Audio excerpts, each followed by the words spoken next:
All right, Charley Boorman, you are on Driven to Ride. Thank you so much for being here. It is quite an honor. Oh, well, listen, it's a pleasure. Well, listen, it's always a pleasure to talk about motorcycles, and it's always it's my favorite subject is me, so that's fantastic. Perfect. Well, then you'll fit right in here because this one's all about you and all about motorcycles. So, but Um, speaking of you, let's start at the beginning. In your own words, what do you think most people know you for, and what is your claim to fame? Or I guess in your instance, it may be claims to fame. Oh, wow. Well, I think actually, what's quite funny is I'm looking out the window, and you were talking about your weather over there is a bit grey and drizzly. Right. And I made a big fuss about sort of saying it's not like that anymore. I'm looking out my window now, and it's just started raining. So, um, okay, so well, I think claim to fame. Well, it's an odd. I've had a few different kind of careers really that kind of have amalgamated into where I am now. And my father is a film director, and he directed films like Deliverance and Excalibur and Hope and Glory and Emerald Forest and Point Blank and loads of really good movies in the 60s, 70s, 80s, 90s, and early thousands. Dad was in his sort of prime, really, Hmm. um, as a global film director, Sir John Boorman, and then as children we were four children, and so whenever Dad made a movie and he needed kids, he would say, "Let's not employ any children. I have four children that are free." So we were exploited as children. They didn't have all those telephone numbers that children could child helplines. They didn't have those in those days.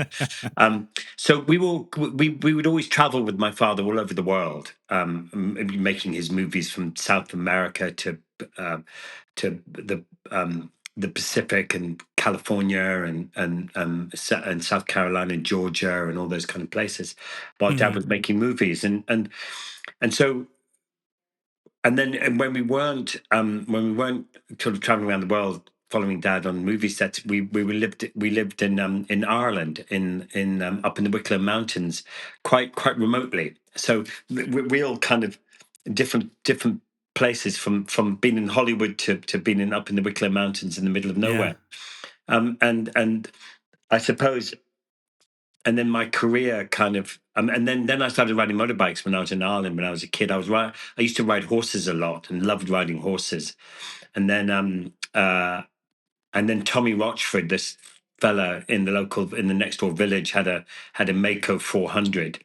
And I dabbled on little monkey bikes and stuff like that, but Yeah. Tommy had this Maico 400, and back in the day, I'm sure you'll remember, they were the bike. That was the bike to have, Hmm. and I convinced him to give me a go on it, and I couldn't really sit. I couldn't really put my feet on the foot pegs. Anyway, he let me go off and put it in first gear, and I just rode around the field until I fell off. Um, and then with a motorcycle, you didn't have to muck it out. You didn't have to wash it, clean it. You didn't have to feed it. You didn't have to clean the tack. You could just ride a motorcycle all day long and then lean it up against a wall and walk away. And I Yeah. loved Yeah. that. So anyway, does that kind of answer the question? I don't know. I Yeah, rambled on a bit yeah, there. yeah. No, exactly. Um, Yeah, you'd and well, and to catch you up too. You've taken a couple of long distance motorcycle trips in your lifetime as well, yeah, a little with a bit. dear friend, Yeah, no, of I did a yours. little bit, and I suppose people will know me probably more now for what I did with them. I've done sort of four TV shows with a guy called Ewan McGregor, um, and we've jumped on motorcycles and we've gone. The first one we did was long way round from London to New York, going east through Eastern Europe, Kazakhstan, Mongolia, Siberia, Far East Russia, Alaska, Canada, and then the States, and then into New York, and then not long after that, and then I did the Dakar Rally and made a TV show about that called Race to Dakar, where I rode a motorcycle doing the Dakar Rally.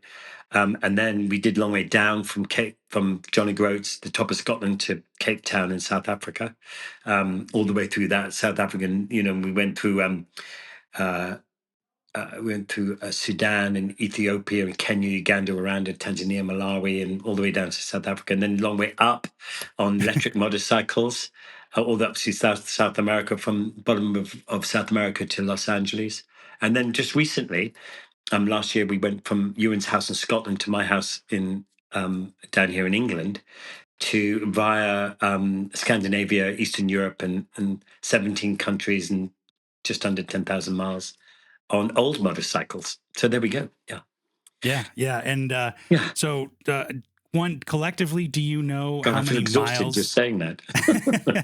Do you know how many miles collectively you've done over the four shows and the Oh, Dakar God. show? I don't Have know, you well, done the because there's math? Dakar Rally, and then there were and I did these ones called Extreme Frontiers, where I did 3 of those and Oh went yeah. across Canada, across America, and then all around South Africa. And then I did another one called Binding Means, where I went from London to Sydney, and then Sydney to Tokyo. So yeah, I don't know. I never counted. I never counted the countries, never counted the miles, but a lot. Yeah, yeah. And I guess you're out of prepositions now. You've done, yeah, around, down, up, and home. So I guess if you're gonna do a number 5, you got to get creative with the prepositions. Oh, well, listen, you know what's interesting about that? I think I don't know if anybody out there has done a long journey or done a few weeks or a month or a year or whatever it is. You know, when you sort of start to get to the end of a trip, you start to think about, you start to think about going home and wanting to go Hmm. home, but a big part of you wants to just carry on and not stop. There's something wonderful about a big trip. It's almost, sometimes it almost feels like you're on holiday, and you don't want the holiday to end. And Yeah, you've got that freedom of just the open road. You're carrying everything on the motorcycle that you need, and you're there. You are just going off. And so when you do a long journey like we did with some of these, they're usually around three months or longer. When you get towards the end, you start to get excited about being home, but part of you doesn't right. want to obviously stop. So then you start to talk about another one, so that when it comes to the end of the one that you're on, you and I would be talking about, well, listen, but maybe next time we'll do and do that, and then somehow it makes it easier to stop the one you're on, because you get the Sure. feeling that there's one in the bank, Yeah, and yeah, so for sure. and then slowly, we'll see how it goes, and then we start, you know you buy a map of that place you want to go to, and then it all goes downhill from there. And the planning starts, and then the And the next planning thing you know, you're starts, off and again. yeah, Yeah. and that's the So, hardest part, isn't it? The planning. When I did the Dakar Rally, the guy called Etienne, who was the race organizer. They the Dakar Rally. They do the Dakar Rally Tour de France. They oh do a wow, whole bunch of really big, logistically crazy races. That's what sure. they do. And he said, Charlie, he said that if you can get to the start line, you've won. And I then like every that. day every day after that is a bonus. And Hmm. I think in many ways it's really true, because if you do, you want to go on that long journey, and there's so many things that you have to do to get it all organized in order to leave on that day. And it's easy to push that date, isn't it? You're leaving on the 18th and you go, oh, bugger it, we'll go on the 22nd. And then, Then it it's just, really difficult. yep. But rolling out on that day, that's the big one. Yeah, yeah. I mean, you've done it quite a few times. What is that first day like? Is it give you the same buzz every single time? It's just chaos.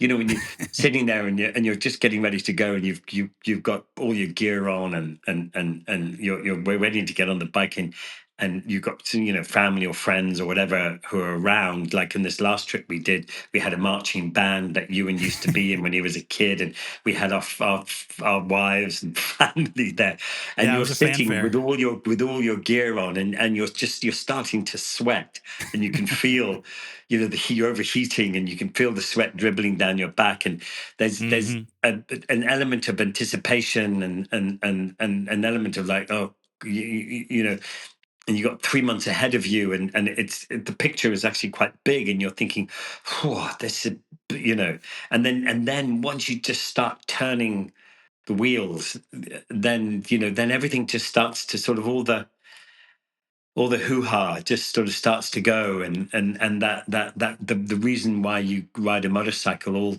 comes flooding back to you, and Yeah. and it's just nice. And then we What's got to the end of the driveway on this last trip, and it started to rain, and you and I yeah. were on old bikes, and we were wearing jeans and cool looking jackets and open face helmets, and completely 20 years of doing this adventuring, and still hadn't learned anything, and we had to stop at the end of the driveway and just put all our waterproofs back on. Then it Yeah. didn't stop raining for another 4.5 weeks. So Yeah. Well, so it's yeah. gotta it's gotta be fun doing it with a friend too, as opposed to maybe a solo trip. I mean, there's gotta be a benefit to having somebody kind of either enjoying it or suffering along with you. Yeah, yeah. I mean, I don't know.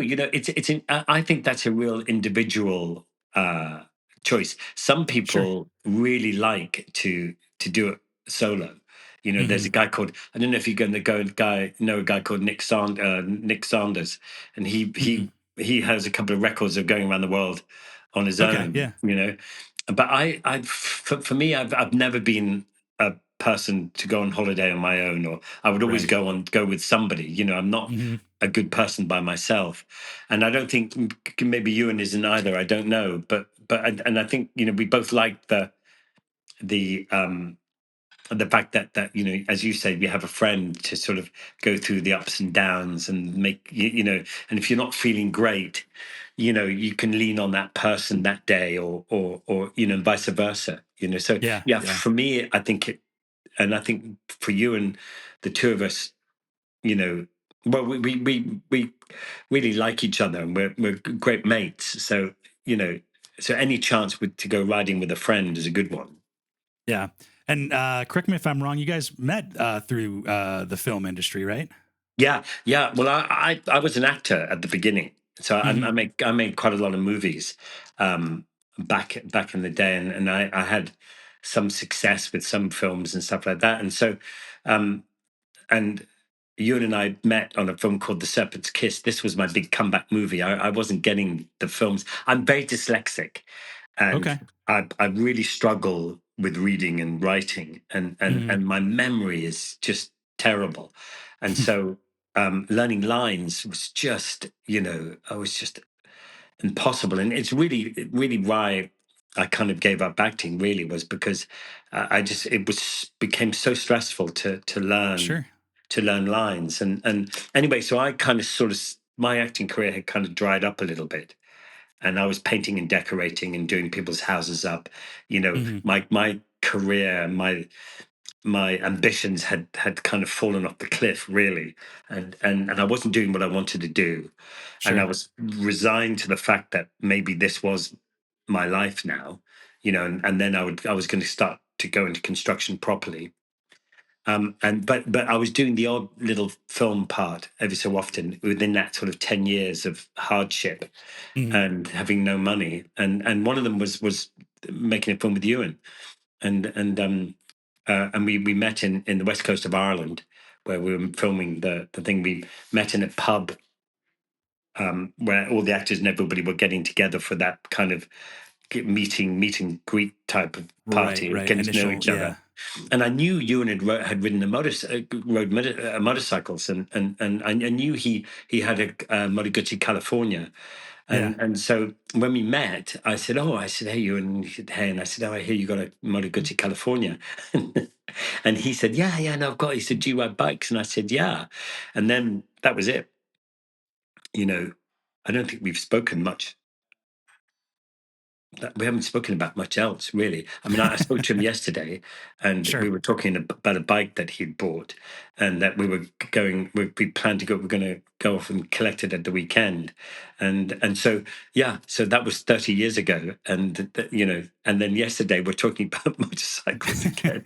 But that film was very funny because that had Pete Postlethwaite, Greta Scacchi, Richard E. Grant, Hmm. um, Ewan McGregor, and myself, and I Yeah. thought, I'm back. Yeah. This is my Yeah. comeback movie. I don't even know if the film made it to DVD. I think it was just Oh, and I don't think it saw the light of day, that film, but we had a blast, and we Sure. ended up being these great, two great mates that ended up loving motorcycles. Yeah, I have a similar story about how I met a good friend of mine where we're motorcycle travel buddies, and went into work and I saw that there was a Triumph Scrambler in the parking lot, and I'm like, I wonder whose that is, and oh, is that your Scrambler? Yep. Oh, I got a bike too. That rest is history. Yeah, rest is history, isn't it? Yeah. And there's a bunch of us, when back then, after I met Ewan on that film, there's five or six of us who, we all, with Ewan, we all went off and we had sports bikes, and we all went off and did track days, and Oh, sure. and then Ewan and I helped run a motorcycle race team for a while, and we were in British super bikes. We had we had some Yamaha R1s at one stage, and had some success in British Superstock, and Hmm. with David Jeffries and Matt Llewellyn, we came first and second in the championship, and all that kind of stuff, and started off with the Aprilia 250 two strokes. We started off racing those. So yeah, I mean, it's always been something. It's always People always ask me, you ride motorbikes for a living. What do you do? Where do you go on holiday? I say, go somewhere on a motorcycle. Right. Yeah. Oh, I Yeah. know. Well, It's very well, cliche. speaking of that, I mean, because you mentioned By Any Means, and the Dakar Rally, and the Frontiers, Yeah. but with Long Way, what's so special about seeing the world on a motorcycle and in long distance trips like that for you? Yeah. I mean, I think, I didn't really know it until, we'd always done little trips, Ewan and I, and with mates and stuff. You go for the long Hmm. weekends or whatever it is, or you go up to do a track day and you spend the night and you come back, and you Yeah, it's an know, um, experience. Yeah. and it's experiences, and we were just sort of wanting to extend that experience a little bit, and so we originally, wanted to, we were going to ride down to the south of Spain and meet our families down there, Oh, cool. and that was the kind of the idea to ride a bit more, to have a bit more time on a motorbike. We'd never really spent more than a few days, Sure. and there's something great. There's something, i- you know, it's especially nowadays. People talk about mental health, don't they? A lot, and Hmm. people talk about being present, being in the moment, not being frustrated or confused about the past, or worrying about the future, or trying to change things, which is very difficult too. Sure. But so to be on a motorcycle, and even if it's for an hour, or coming back from work, or I don't know, whatever it is, because you're riding and going through traffic or whatever it is, you have to be in the moment, and there Yeah, isn't you're any right there. other choice. So you're right there. So if you're commuting, which I did for 10 years, painting and decorating, I'd always go back and forth on the motorcycle. Nice. By the time I got home, and I had small kids, by the time I got home, I'd have forgotten about not really wanting to do what I was doing, and get off the motorbike and walk into the house, and I was in a good mood. So I think that's what it kind of brings. And then when you go on a long journey, like with you and I, Hmm. um, that's accentuated. It extends, and when you travel for long periods of time, then your mind starts to wander, and you start thinking about all sorts of things you haven't thought of for a long time. Mm. You know, I mean, I remember on the first trip, I remember, my sister passed away about sort of 30 years ago from ovarian Mm. cancer, and very luckily she met my firstborn daughter, and just before she passed, and then I had my firstborn, and then second one came 18 months later, and then life just gets in the way, For right? sure. And and then, but I remember being on that first trip, and I remember just being out as we get more towards Eastern Europe, and it started to open up a bit, and spend a number of days. And I remember my mind kept coming back to my sister Telsha, and I remember, being able to really think about it, and being able to sort of grieve, Sure. Yeah. properly, because you're sitting, you have time to think. you know, You have and space and bandwidth, and yeah. yeah, and it's good. And I had a little cry in my helmet about her. I would sometimes laugh. I always feel her sort of presence whenever I'm on a trip. And I Hmm. remember on long way up, we came around this corner. I can't remember where we were, in the middle of nowhere. Came around this corner, and it'd been a particularly hard morning of ride. You Hmm. know, there'd been terrible weather. It was a big mountain pass. The roads weren't great. On the electric bikes was quite complicated. And then we came down to the sea, to the ocean side somewhere, and came around the corner. There was this double rainbow, Oh wow. and I remember Ewan on the walkie talk on the comms said, "Oh, look, Charlie, I think Tulsia's here." And Oh man. so it's lovely that you have that kind of connection. And Ewan is very, he's very thoughtful, very kind, very uh he's a good guy, and I remember being incredibly touched that he would be thinking of my sister, Yeah, who he'd that's a never mark of met, a great friend. Yeah. yeah, Yeah. you Speaking know. of Ewan McGregor and yourself, I mean, you are taking these travels all across the world and stuff, but you guys are pretty well known, I think, around the world. I mean, we'll call Well, it that. Are certainly there Ewan any is for sure. are there any challenges like traveling as a famous person or also traveling with a famous person? I mean, I know in one of the episodes of Long Way Home, you guys are in like I think you're getting some cheese in Amsterdam, Oh, and yeah. the attendant was like, "Are you in the movies?" And Ewan's like, "Yeah, yeah, I'm from the movies." And it's like, are there any kind of challenges of dealing with that, like kind of the people recognizing you guys? I think there is a little bit. I think one of the reasons why we both enjoy it, and I'm sure for you and probably more than me, um, is that there is an what's that word?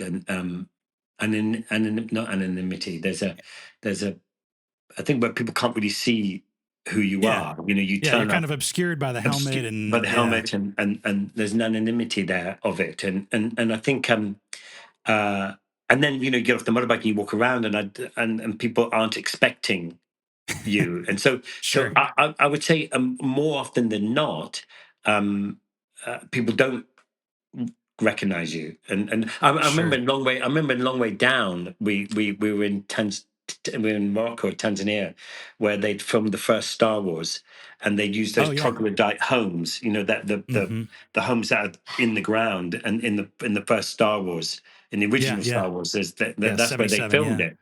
Hmm. And anyway, so we thought we'd be great to go there and have a look. Anyway, and then Ewan was walking around, walking around, and nobody, not a single person recognized him. And eventually, I think there's a bit in the movie, in the TV show, when you see it, and he's standing beside his poster Yeah. that's on the wall. And nobody was. I don't know if everyone had heat stroke or something like that because it's in the desert. But and we were just piercing ourselves with laughter that no one had recognized him. It was very funny. So I think, and then of course, the minute you get outside, especially in Africa, and when we did Long Way Round, once you get Oh outside sure. of the Western world, you know, which is sort of 60% of people kind of live in poverty around the Yeah. world. They don't have time to watch movies or TV, or they're Right. just busy getting on with life. So a lot of Africa and a lot of Eastern Europe and Russia and all those places, and lots of parts of South America just don't have a clue. Hmm. Yeah, but and what's interesting too is one of the things I've noticed is that I think just being on a motorcycle, it seems like people are naturally drawn, whether you're famous or not, but people are kind of just naturally drawn to one or two people traveling on a motorcycle, and if you need help, it seems like you kind of you found friends everywhere. It seemed like. Yeah, no, for sure, and I think it's partly because, especially when you're traveling in a bit more kind of wilderness, a bit like sometimes when we went to Africa, you turn up in a town and you'd be dusty, and you take your helmet off and you got caked in mud and stuff like that, and then I think people kind of want to try and mother you slightly, don't they? They want Sure. to sort of try and help you. You Yeah, look you poor soul. vulnerable, but as well as that, I think I think when you stop on a motorcycle to ask someone the way, or or whatever it is that you're doing. I think it's because you're already in their environment. Sure. So Yeah, that makes so sense. so there's an element of equalness. If you turn up in an old Land Rover or a vehicle or whatever it is, Hmm. you're getting out of your environment and you're stepping into their environment. So already there's a slight gap there. You're stepping out of your air conditioned car, let's say, and you're stepping into their part of the world. So there's a different element. And plus the fact, there's always someone, if you break down, there's always someone who wants to help or knows Yeah. someone who can help. Did you Hmm. ever read that book by Ted Simons, Jupiter's Travels? I was I, going to I, ask I don't know if if you that ever was saw an it. influence of yours. Yeah. Yeah, it was a huge, especially for Ewan. It was a massive. I mean, I came to read Ted's book because of Ewan, and Okay. so all this idea really was Ewan's. Really, I mean, he rang me up one day and said, "Charlie, I've got this idea. You better come round to the house." So I came round to the house, and he had this map on the table, and he said, "Look, forget Spain. Let's go to China." That was the original idea, and then from China, we met a person on the internet. He was called Millennium Ride, and he'd just done the Road of Bones in the opposite direction to Oh, wow. us, Yeah.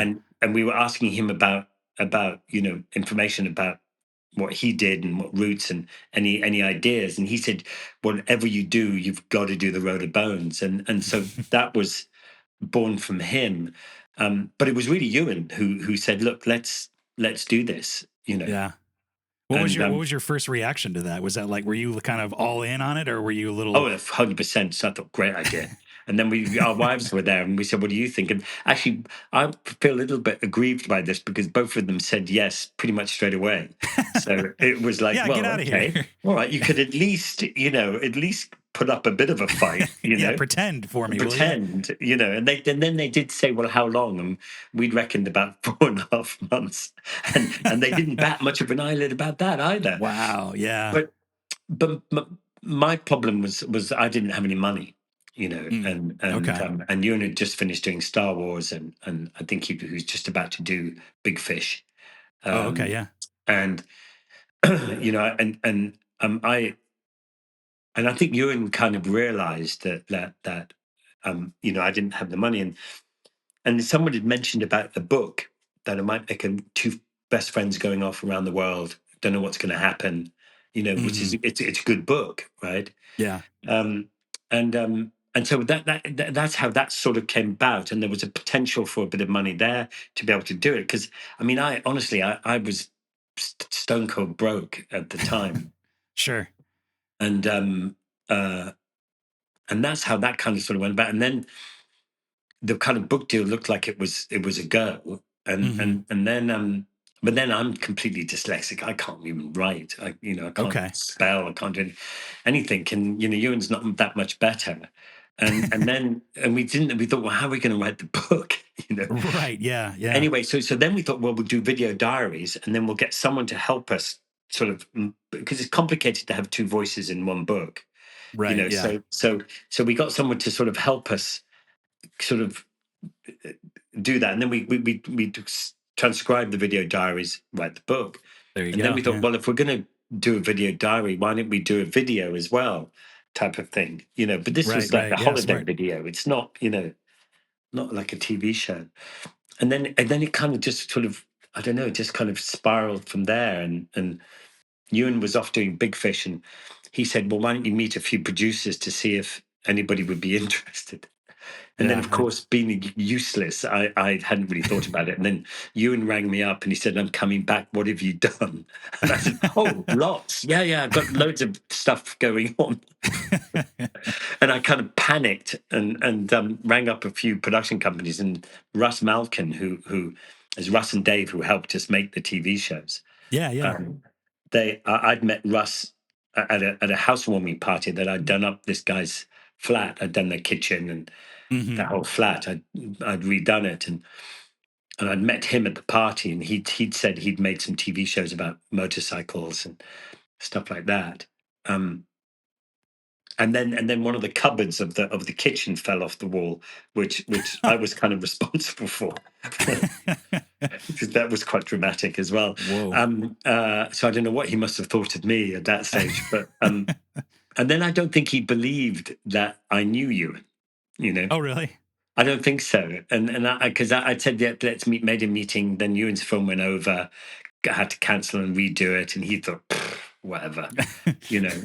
And then when we finally did turn up, he was up on like the third floor, and we turned up on motorbikes, and he looked out the window, and he went, Christ, he said, that is them coming. And he had someone working with them, and then he had a couple of friends round, and he got the friends to sit at the desks to look like they were working, Look busy. to look like a busy kind of Right, thing. right. They were Yeah. just two friends sitting at the office desk. We didn't know that till like years later.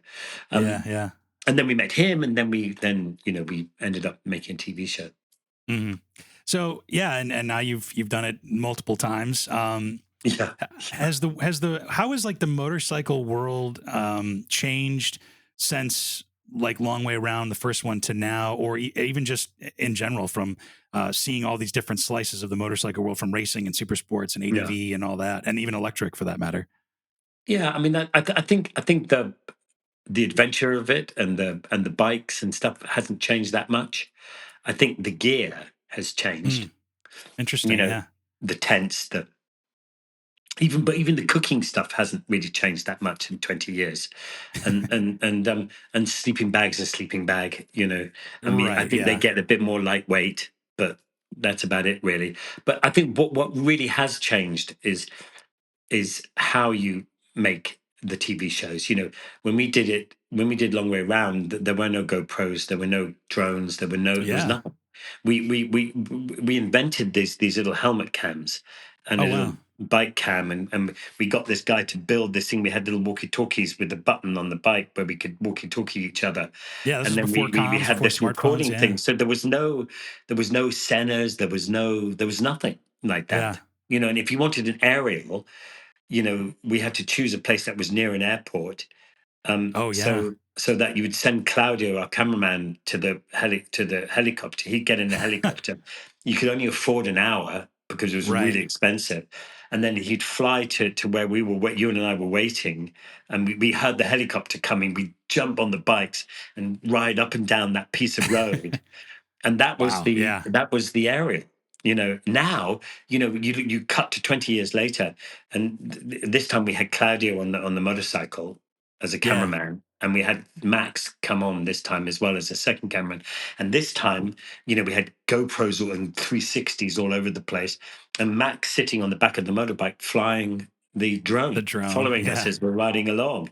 you That's know so I cool. mean, Yeah. and then your iPhone is a laptop. You don't Yeah. need anything else really. I mean, I don't even own a laptop. I just have a phone. Yeah.